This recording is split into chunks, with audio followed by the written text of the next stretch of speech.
Get ready to be inspired by the great things happening in rural education. The Rural Scoop will bring you new ideas and innovative solutions. We'll dive into education issues and we'll highlight what's working in your rural communities. You'll hear from a variety of educators, administrators, professionals, and others who will provide relevant and engaging content in each episode. And now, serving up the scoop, here's your host, Dr. Melissa Sadorf. Welcome back to the Rural Scoop. Some places test leadership by the mile, but Alaska tests it by the horizon. Today, I'm joined by Lisa Parady, the Executive Director of the Alaska Council of School Administrators, which is the umbrella for Alaska's superintendent and principal groups.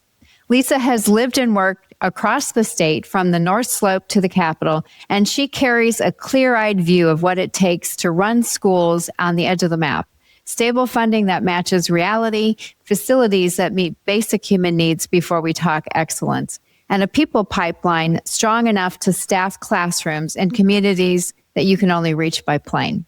So in this conversation, we're going to dig into what ACSA actually does for districts, why the base student allocation debate matters so profoundly for small systems, and what it really looks like to recruit and keep great people in our remote places. We'll also look at bright spots, design that moves expanded access, and testimony that moved the room, and partnerships that make rural schooling possible in the far north. So if you care about distance and weather and the willpower to make it all happen, even when it shows up all on the same day, this is your episode. So let's get into it. Lisa, welcome to The Scoop. Thank you so much for having me today. It's great to be here. And I particularly like that you are focused on rural and remote areas. I don't think we have enough of that focus across the country. So appreciate your focus there. Well, you know, rural stories deserve to be elevated. And I'm so glad that we're going to be able to elevate yours. Thank you. So let's start with your through line, your background. What is the thread that connects your work from living and leading in the far north communities to directing a statewide association of school leaders? Well, I hail from Wyoming. I'm a fourth generation Wyoming native. And like Wyoming, Alaska is a large, very small population, wide open spaces state. And so for my whole life, I've been very committed to rural and remote areas such as Wyoming and Alaska. And from my time being in Alaska, I've been here now since 2008. I've learned that sometimes people don't really understand the remote nature of Alaska. We're I think 2.5 times the size of Texas, and many individuals don't realize the size that Alaska is. If you place it over the United States, we almost touch border to border. So I think for me, coming to the realization that we encounter some challenges that maybe no other states encounter was, I think, important as I worked in the Arctic, in 𝐂𝐤𝐤𝐤𝐿, which is the furthest north you can go in North America, in the North Slope Rural School District, which is 89,000 square miles. And you can only get there by plane. They have one barge a year that brings goods and services. So it is a very different experience from the lower 48 and even other places in Alaska. And I think your question around what is that thread is that I believe every child deserves a good education. Every child deserves the opportunity for a good education. And so I've been very committed, whether I work in 𝐂𝐤𝐤𝐤𝐿 or where I work now, which is clear across the state in our southeast part in Juneau, our capital city. What's important to me and the thread that kind of binds me to this work is recognizing that we need to ensure that every child has opportunities for public education and a well-rounded experience to make them productive citizens. I love that. But so can you talk a little bit about what those years in 𝐂𝐤𝐢𝐬𝐸 taught you about place and those things that still show up in your work in Juneau today? I love that question because I spent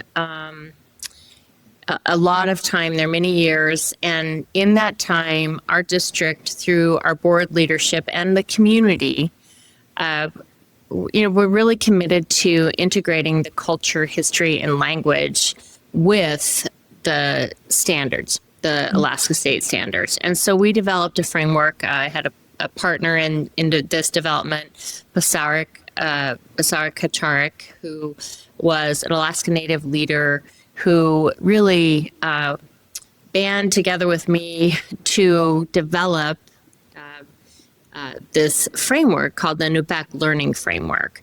And she led this for us, and it became, I think, what many consider a model for how you can marry, state standards to culture and history and language. And it showed me the importance of place. I learned so much through working with her and seeing things through her lens and through our NuBE teachers about how important it is to honor and recognize each child's heritage and their culture. And, they're in 𝐂𝐤𝐢𝐬𝐸𝐸, their culture is very alive. We still have whaling, and our whaling captains play an important part of each community on the North Slope. And you have different structures that help to bind that culture together. And you saw things like at Thanksgiving where the whaling captains would come together and distribute their whale to all community members. There's a real sense of taking care of elders and the importance of honoring elders in the community. So, it's just so many lessons that are really important for every culture. And we're very much alive in the experience there. And,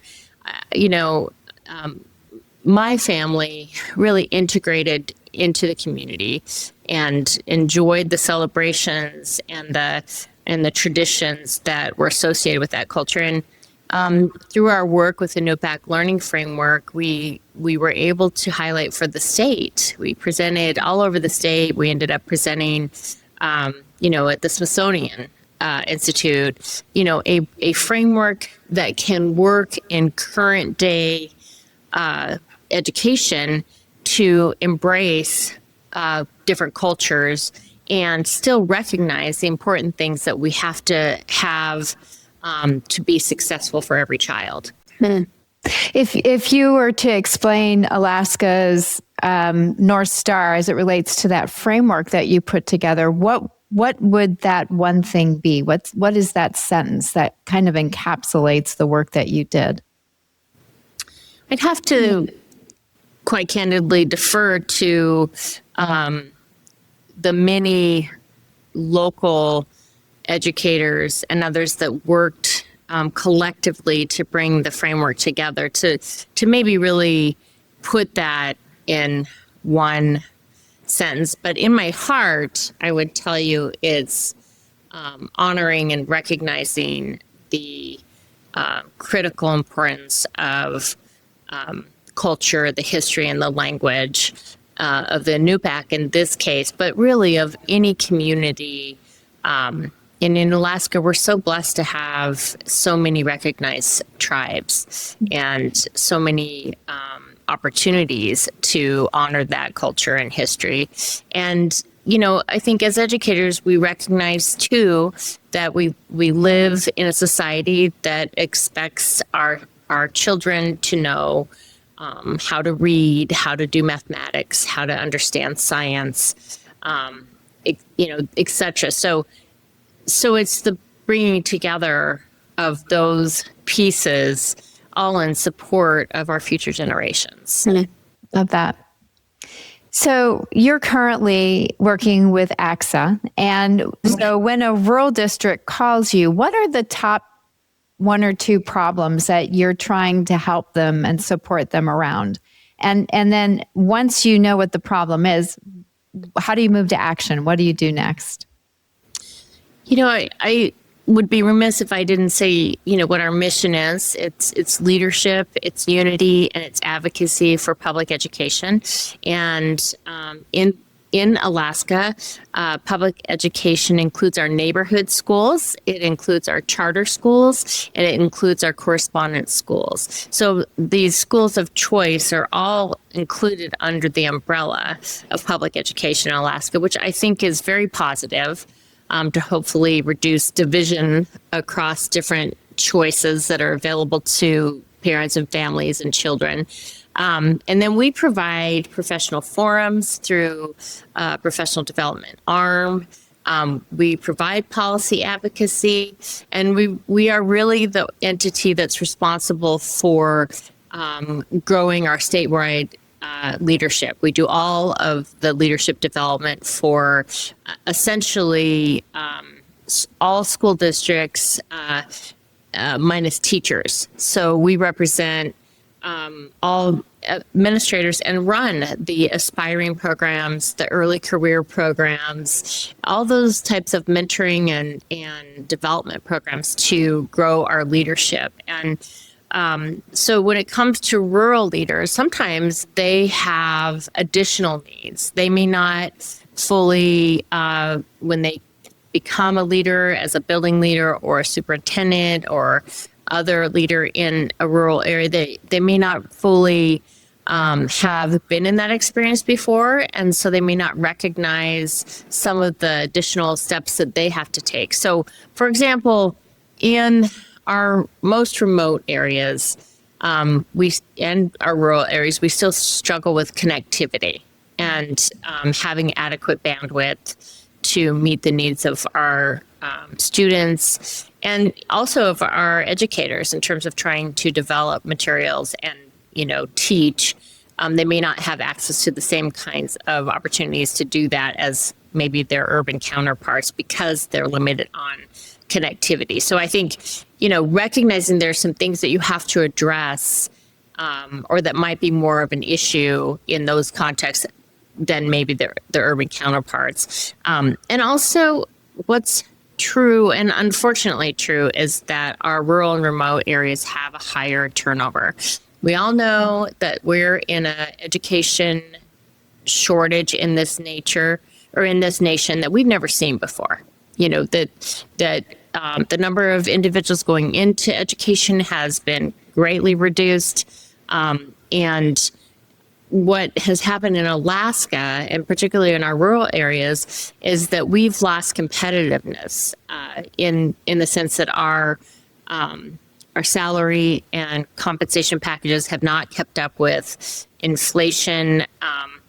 And I know we're going to talk a little bit more about that later, but we're historically reliant on recruiting from the lower 48. And right now, the educators in the lower 48 can get jobs anywhere because we're in this national education shortage. So our rural areas really struggle to recruit because, the pools are so small and they're in competition with the lower 48 and certainly are more urban areas that might be on the road system, for example. So I really think that's one of their, if I had to point to 2 issues, of course, funding, inflation-proofed funding, and then support for retention and then recruitment are probably our most important. And there's a host of other issues, major maintenance, deferred maintenance issues, et cetera. But those 2 are probably the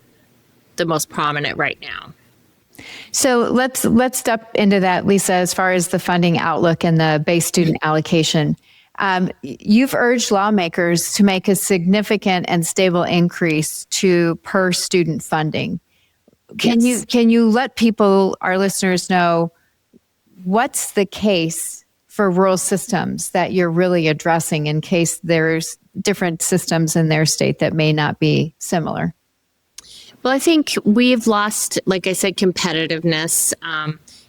We have 53 school districts in extreme geographic variation, and our base student allocation is the core of Alaska's school funding formula. And currently that's at $6,660 per student. And that is following a base student allocation increase by our legislature last session. And I do want to give kudos to our legislators. Our governor vetoed that increase, and he had been trying to hold our education funding flat for a better part of a decade. And, we know that since 2010, education costs have risen nearly 40%, while our base funding increase only about 7%. So it has created major structural gaps. Our school districts have been forced to cut programs, staff, services. We've had some one-time funding along the way, but it can't sustain permanent positions. And so we were grateful for an increase last year, and the fact that the legislature did override the governor twice in order for us to sustain the BSA increase that the legislature passed. And so we're super grateful for those legislators and their willingness to hold the line and get an increase. But, we've documented that an inflation-adjusted BSA would require roughly almost $1,300 more per student to restore purchasing power. So we're nowhere near where we actually need to be to become whole. And I mentioned briefly our deferred maintenance needs, and they're just exploding statewide. We have evidence of degrading learning environments, which then increases health and safety risks. Yep. One of our schools, or in the Cuspec School District, by example, has mold on the walls, and we know that that's a health risk to students, and they have buildings that are on the verge of collapse, and yet they've been on a state list for maintenance for years and don't get the kind of support that they need. And that story could be replicated across rural Alaska. So I think it's really important, to recognize that rural Alaska tends to lag, even in our state, and certainly against states in the lower 48 with regard to some of these issues. And so we're very on the front end of trying to draw attention to these policy issues. And I say to my members, which all districts are members, we represent all superintendents, that there's no room for division between urban and rural, large districts, small districts. We are all about all children. And we really try to reinforce that, that we have to advocate for all children together. And our organization has been fairly successful at that. You see, Anchorage School District is one of the top 100 school districts in the nation.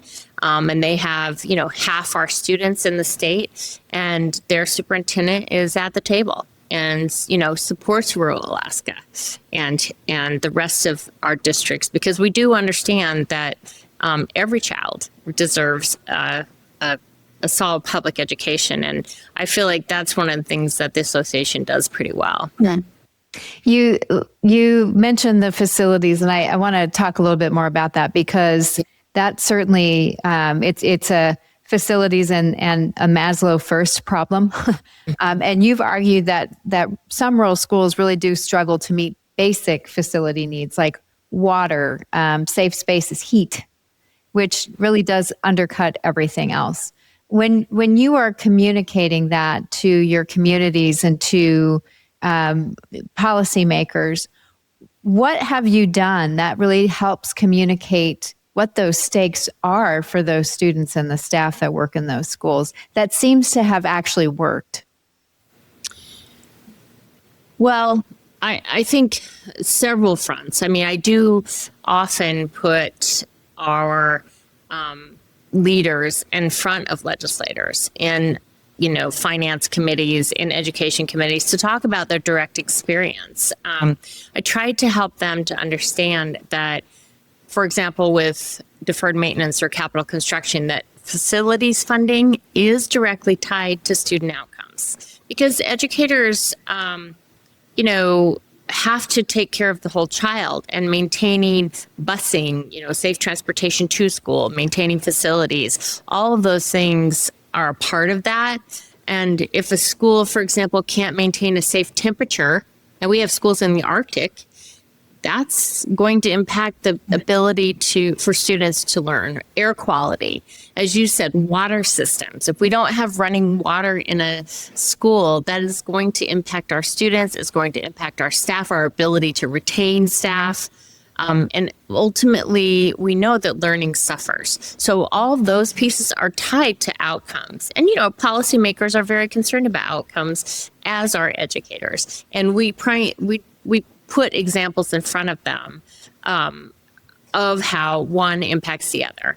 And the other big thing for Alaska, and I suspect that it's the case for many other rural areas, schools serve as community centers. They're the shelters. They're the social service hubs. And particularly in rural and remote Alaska, if you have some kind of emergency, we had a tragedy this year with typhoon in our western coastal areas, and the schools are those shelters. They are the place where the community comes. Well, if you don't have running water in your schools, you can see that those are obvious issues, right? So we really just try to remind policymakers, particularly urban policymakers, that in many cases, they may not see the same if you're in a larger area, but in our smaller areas, in our rural areas, the schools are the center of the community. And we have to maintain them not only for our children, but for all residents in that area. And it ties... As I said, Alaska faces severe shortages of teachers and education leaders across the spectrum, and specialists in particular, and support staff. These national shortages are intensified by geography, the cost of living, and so it's so critical that we maintain our facilities and our areas of housing, all those pieces that are important to people who are considering teaching, because they don't have to come to that kind of environment. There are environments in the lower 48 that don't offer those kind of challenges. What are the practical levers that you've seen that really do help districts recruit and retain, especially in the remote areas of your state? ACSA has become the educator retention and recruitment hub for the state of Alaska through our Alaska Educator Retention Recruitment Center. And so we have a whole division committed to recruitment and retention, and it gives district resources, and we work with each district to try to help them fill their gaps. One of those areas, and this is a huge issue for Alaska, is our international hiring. We have a lot of H-1B teachers, a lot of J-1 teachers.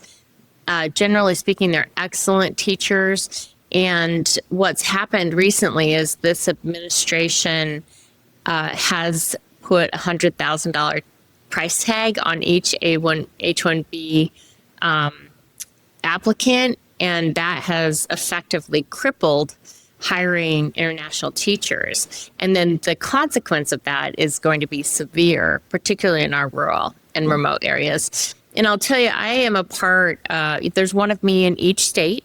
And so I have colleagues across the country, and I met with them recently, and in talking with them, assessed how many other states are bumping up against this really unreasonable fee that the administration has put in place. And I would say just on first glance, there were like 35 other states that are also very concerned about this. So we are, I think, going to be working collaboratively to try to get some kind of exemption for public education to allow for H-1B teachers to continue to come in and teach. And I don't think people fully recognize it as a huge issue right now because it hasn't. It's not ripe. It'll hit us drastically when these current H-1B teachers complete their time. Does that make sense? Oh yeah, so absolutely.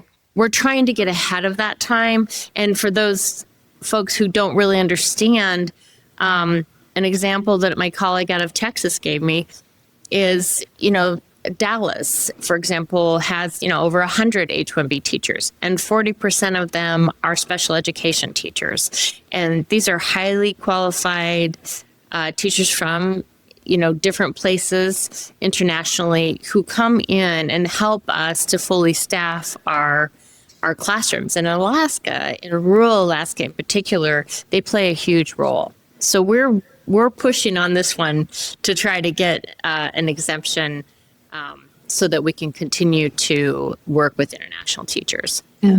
You've mentioned a couple of different times that testimony has been something that you've encouraged your superintendents to do. Can you name a hearing where testimony really shifted the conversation? A story or a data point that really landed, and what was the change afterward that occurred? Well, I have several examples, but, legislators often cite superintendent's testimony and local stories as influential in budget and policy decisions, particularly in the BSA funding debates that we had over the last several years, where districts have had to cut schools, close schools, and those impact communities, and those are very emotional decisions. And so I think those have been emotional for the legislators also because it's their neighbors. It may be in a district that they're elected from. And so those have been impactful. But, my members shared their firsthand stories. They talk about their staffing cuts, program eliminations, and student impacts. Our children are impacted by these cuts, right? We try to translate the fiscal policy into human consequences. And that is, I think, very effective because, part of our role is coordinating consistent fact-based advocacy. And so we really pride ourselves on making sure that legislators know from their districts what is happening. And one instance that was super compelling is we had Dr. Aguillard from the Cuspug School District, a really phenomenal superintendent, talk with the Senate Finance Committee, a powerful committee in our state, about and showed slides from her district of the black mold, of sewage, in places it shouldn't be around our students, of the decline in their buildings, and the fact that they had been on a list, from the State Department to be considered for funding, but just weren't, the amount of funding being allocated was not reaching them.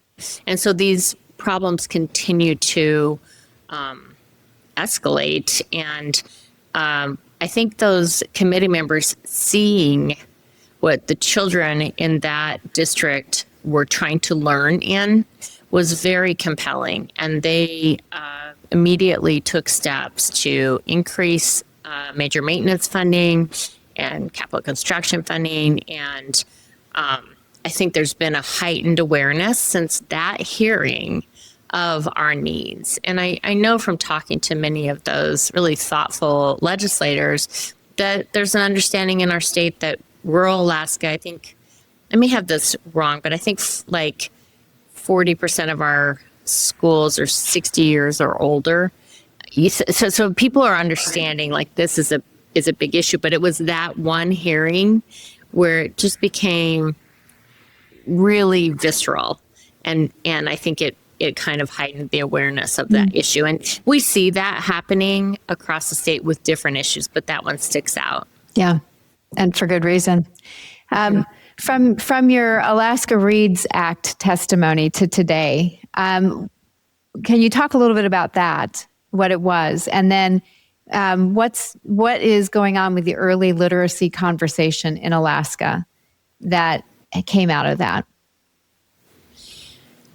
Well, part of our job is to make sure that policy that passes, that there's coherent statewide education policy.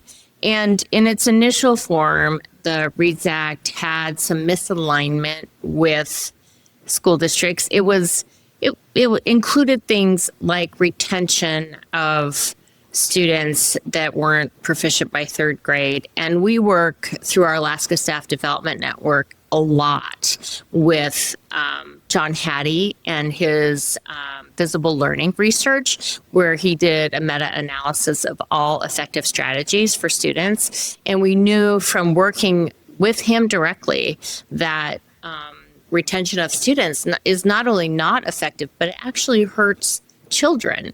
And so in its initial form, it wasn't very well aligned in some cases to our district. So I was very active in testimony around changes that needed to be made to make it more meaningful to our districts and supportive to our children across Alaska.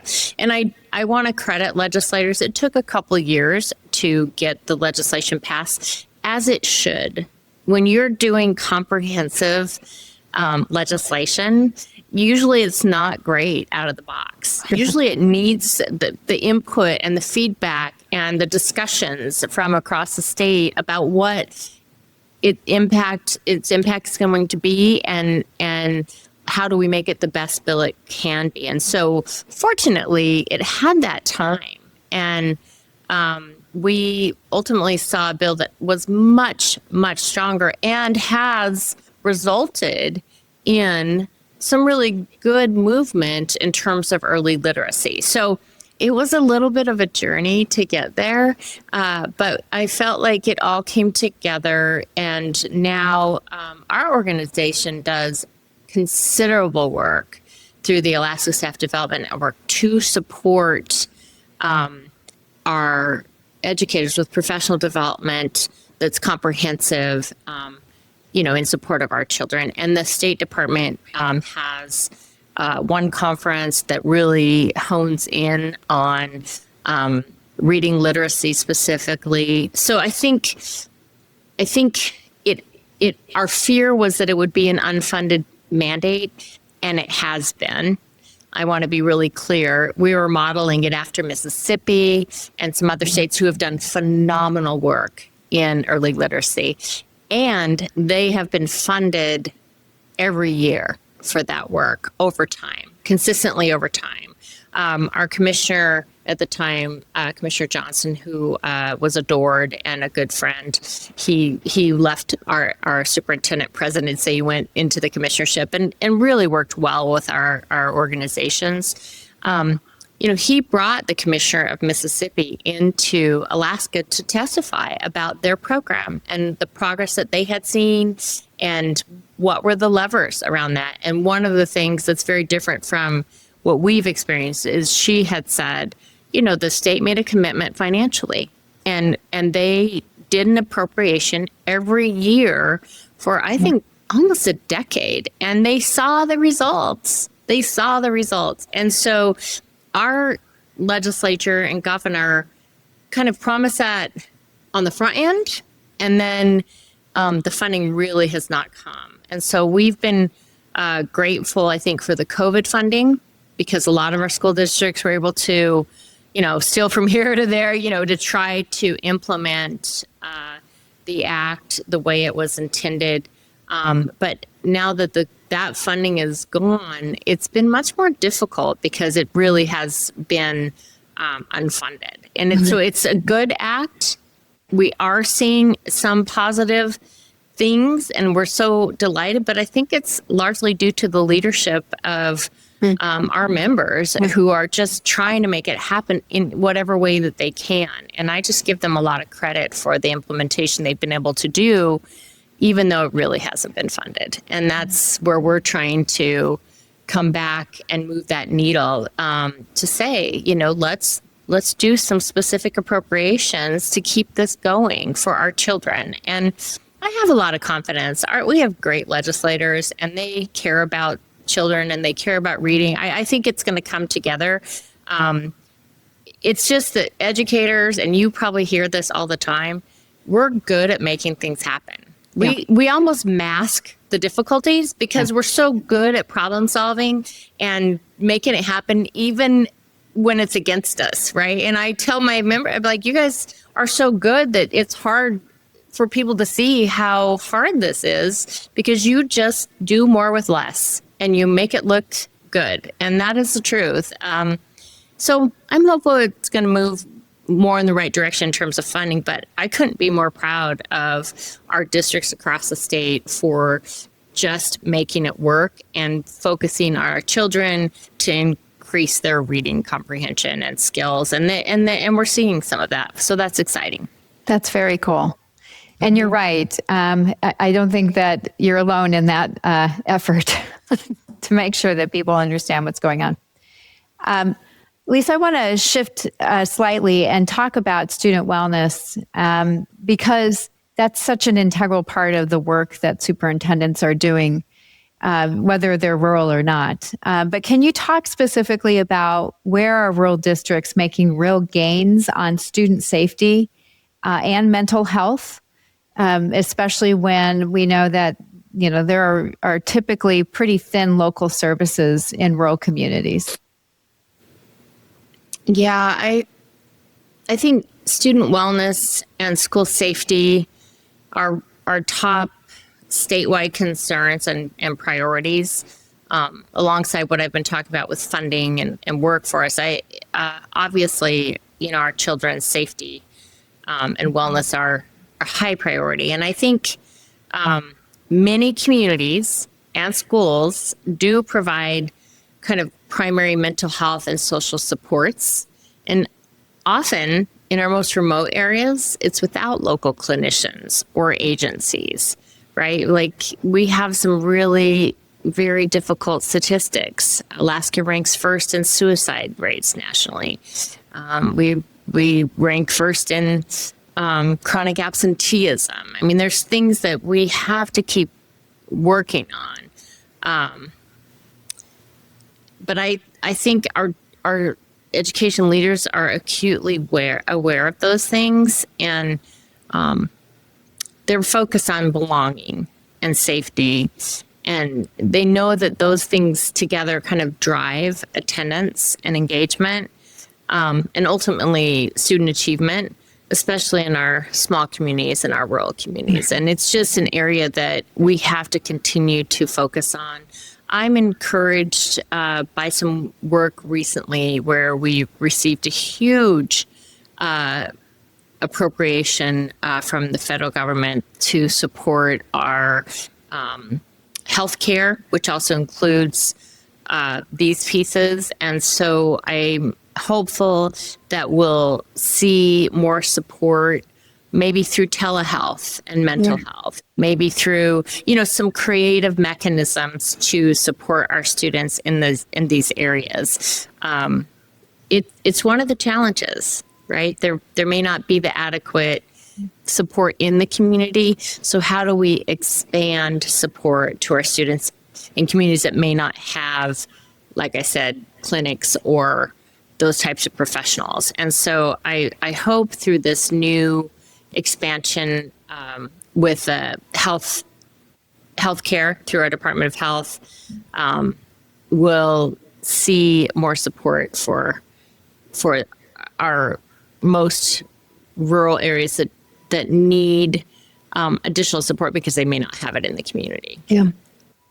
Looking ahead, what's coming at Alaska's rural systems over the next 1 or 2 years, whether it's funding or workforce or facilities or anything else? And what is the capacity that you want districts to be thinking about building right now so that they're ready for it? That's a really great question. We are going to see a gubernatorial turnover. The current governor is prohibited from running for governor again. I think we have 16 candidates right now, so it's going to be interesting to see how that comes together. But this governor has not necessarily. He's been very supportive to choice. He's a choice advocate, and that's great. And we also need huge investments and support for public education, for charter schools, for our correspondence schools, for our neighborhood schools. And I'm hopeful with that turnover to a new administration that will have that kind of support again. And so I hope that districts are keenly aware of what their deferred maintenance needs are, their major maintenance needs are, their capital construction needs. I mean, I think every district, I'm encouraging them to really understand what they need, because the new governor is going to need to have a plan for that piece that really hasn't been focused on over the last decade. And so that's one, is understand what your needs are so that we can make sure that we bring those to the forefront. The other is, I think we need to inflation-proof our base student allocation and somehow put a mechanism in place that allows for school districts to know their budget.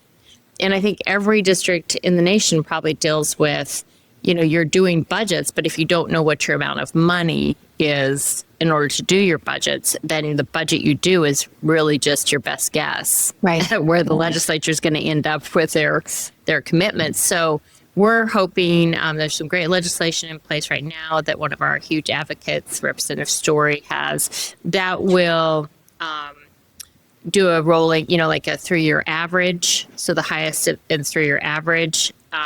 So you would at least know what that starting place is. It could go up, but it wouldn't go below, or the previous last year if it was higher than the rolling average. So things like that where policy could make a difference to provide additional stability, I think is great. And I'm hopeful that our districts are kind of preparing for, we'll see an opening of our education funding model. We have a great task force that's working over this year to be ready to put out recommendations to a new administration. And they're looking into everything, special education. They're looking at our funding model. For example, technology wasn't in our original funding model. Well, it probably should be. I think technology is not an add-on. It's connectivity is now core education. So, those pieces are going to be addressed. Our district cost factors, which have shifted a little bit, those will come out in this new task force recommendations, really in time for a new administration to take them and move forward. So that's exciting. And also, just at a fundamental level, we have to look at how we're providing education. I think our education leaders are aware that, the factory style education isn't working for our current students. And how do we meet our students, our children, where they live? How do we maximize each child's opportunity through individualized attention? And I don't know, if people have strong feelings about AI, and I do as well, but if we can somehow harness it in a positive way to meet individual student needs, that might be where we need to go. And particularly as when we're in our rural and remote areas where we might have multi-grade, multi-subject classes. And how do we kind of restructure that a little bit to provide that core instruction to each child to meet their needs? And I think that that's a transformation that's happening right now. And I think our Districts are processing that. I think our organization is helping with some of that. Obviously, continuing to make sure we have adequate bandwidth in all of our communities will be integral to that. But being ready for the next phase of education, and we do know that we need to. Be willing to change. If we're not willing to change, we're not going to see what we need to do. Well said. Yeah, well said. So, Lisa, my last question is always the same, and that is, what does the term rural advantage mean to you? Well, I love that question. It is something I just believe in my heart about rural and remote, and it's because that's where I come from. That's my roots in Alaska are on the North Slope. My family roots are in rural Wyoming. So it's a question close to my heart, and fundamentally, I think that advantage is around connection and human relationships. We in these smaller areas know each other, and we're connected. There is a sense of the importance of local control because people know their children best and they want to make decisions that are in their best interests. But you see the resilience around that connectedness when people are willing to help each other. They help our children. They just pitch in because there's that relationship base. And I think when you start to get to a larger area, you lose some of that just by the geographic nature of it, right?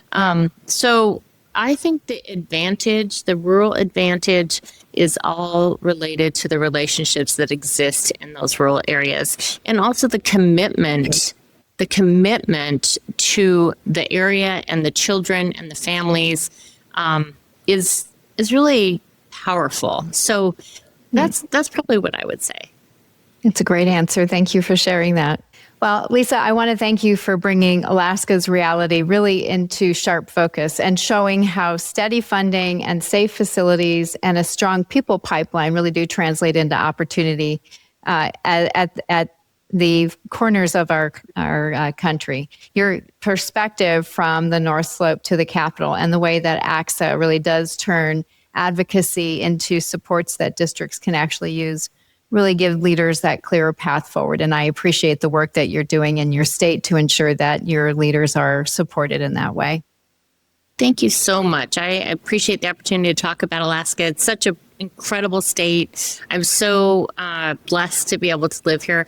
And one thing I don't think I mentioned enough of is that, half our students choose career technical education as their pathway. And we're really, I think, at a point in Alaska where we need to be supporting both tracks, college-bound, career-bound, with the modern supports that are available. And so one very cool thing in Alaska, and I'll quit, is that our legislature had the foresight to pass what's called the Alaska Performance Scholarship.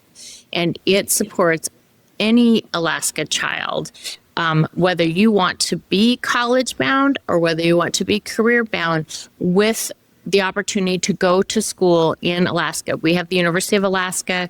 It has 3 university main locations and many satellite locations, and they provide the opportunity through funding to attend those institutions, whether you're career or college bound. And I think for us, recognizing that our workforce needs are really tied to continuing to create and support our CTE kids is critical. So I didn't mention that, and I was thinking as we were closing that it's something really I'm proud of for Alaska, that they are recognizing the critical importance of both tracks and that they've put a mechanism in place for all students. And I think that's unique and really says a lot about what our policymakers, what our citizens value in Alaska.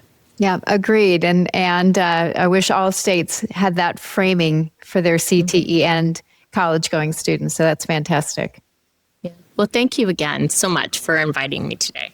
Well, it was a pleasure, and I learned some things today about Alaska, and I hope that our listeners are taking away some ideas that they can put in place in their own states and their own context. So thank you for taking the time. Absolutely. Take care. Thank you. Well, friends, if something here sparked a next step, whether it's a reframing of the funding conversation or tightening a facilities plan, or even just rethinking how you recruit and keep great people, carry it into your next board briefing or community coffee and invite partners to build on it with you. If the Rural Scoop is helping you lead with clarity and courage, please like the episode, subscribe to the show, and leave a comment with your takeaway, or share it with a colleague who cares about rural schools. I'm your host, Melissa Sadorf, and remember, in rural leadership, our strength is our shared story. When we lead together, we thrive together. I'll see you next time. Thanks so much for tuning in to the Rural Scoop. If you enjoyed this episode, be sure to rate, review, and subscribe. Your support helps us keep these important rural conversations going. And we'd love to hear from you, so feel free to leave a comment or share your thoughts. You can follow along and never miss a new release by subscribing on your favorite podcast platform or by following us on social. We're on YouTube at The Rural Scoop, Instagram at msadorf1, and X at msadorf03. The Rural Scoop is produced with support from Vela Educational Consultants. To learn more, visit velaconsultants.com. See you next time for more great discussions about rural education. And as always, keep leaning in to the rural advantage.